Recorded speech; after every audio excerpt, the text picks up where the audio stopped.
Yeah, just going into our last conference game here against a really good opponent, Boise State. A lot of respect for their program.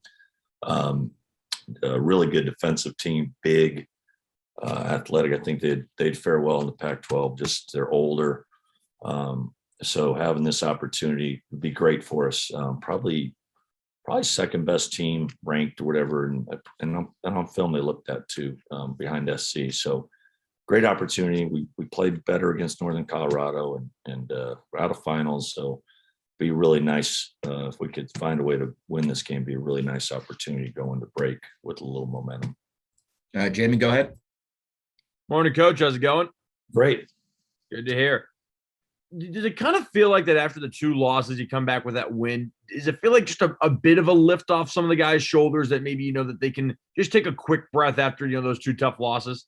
Yeah, we're, like I said, we're 4 possessions away from being 12-0, or, and you probably should be 10-2 out of that thing. And so we've been kind of the short end of the tight games, where last year in non-conference, we won a lot of tight games. Usually those things balance out. We worked on it more. But it's funny because you lose a tight one, they just hurt more. Emotional, you lose them. And so come back and playing better, that always helps. And forget that we got a balance. We got some older, mature guys that haven't played at this level yet. So they're kind of going through that, but their maturity with Mike and Ty has been really valued in that way, but they still haven't gone through all the thing. And then we still got some younger guys that are still growing and figuring it out. So hopefully we're getting better. And last game, got back on track. And like I said, this Boise thing's a really good opportunity. Yeah, I think in 8 games, you've won by 180 points, and the 4 losses lost by 13. I mean, that just – have you gone through a stretch that bizarre where when you win, you're just destroying teams, and when you lose, it's coming down to a possession or two? I can't remember that, but I know when we tried to – like Columbia took a while. It was a weird deal. There hadn't been a lot of success in the program, and winning close games was tough, was challenging. And we went through a similar stretch. One year we had a good team. We beat Villanova by 18 in the non-conference and beat a good Harvard team. And I think we finished 12-16. And I pray we don't do this, but yeah, everyone got a little heated with our team. Like and they're really young, very similar in age to this group. And that's the group that ended up winning 25. The next 2 years later, it was 21, and then they ended up winning 25. So you got to stay the course and find a way. And there's some point that hopefully those things, you get a confidence, you flip those things to tight games. So we'll see.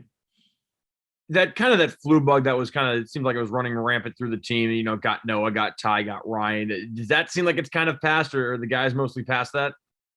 I think so, but there's always a lingering, like conditioning gets affected. So, hopefully I don't think it's spread more. I know the football team got hit with a similar deal. So, just waiting for COVID to hit. It's never easy. It's never easy. So, but I think we're healthy, and that would be really good to be there, because we've been pretty good when we've been healthy. Were those the 3 that had gotten it, or was there someone else? I'm trying to think. I feel like there's a 4th. I just know our perimeter our perimeter wasn't doing well against South Dakota State, and then Ty had to just sit out against New Mexico State. It lingered with him most. But those 3, might have been another. Oh, Bamba got it a little bit. So just basically our perimeter outside of Mike. We've we haven't seen a whole lot of Jefferson lately. Saw him late against Northern Colorado. Is that just a matter of trying to kind of cut down the rotation to just a few guys, and getting 8 guys really the ones that you want playing in the big minutes in the Pac-12? You know what? Jefferson can help us, and it is tricky. A little bit is that, like, getting a solid rotation, really playing 9 guys right now, and he can help, and he's an athlete. And him playing short minutes is probably not what he's best suited for. And it's tough on him, and I get it. But he's got a good attitude. He's working hard in practice, and, he keeps that up. There'll be moments, and it was he was a little under the weather too and we couldn't use him in South Dakota State. And so just bad luck for us. And there'll be moments there. I think that if he stays right, he can help. He's good talent and probably our quickest, strongest guy on the perimeter, both combinations. So it keeps our athleticism up. And then last thing, just noticed against Northern Colorado, Carlos was just kind of in the sweatsuit or whatever. Is the intention right now to redshirt him along with Miles? Yeah, he's got I don't know what I'm allowed to say, but he's got an injury that he's might, hopefully it's not as severe as what it could be, but yeah, I mean, if that has to depend on what he's getting looked at and that stuff and see where that ends up. But yeah, probably. Thanks, Coach. Good luck tomorrow. All right. Thanks, Jimmy.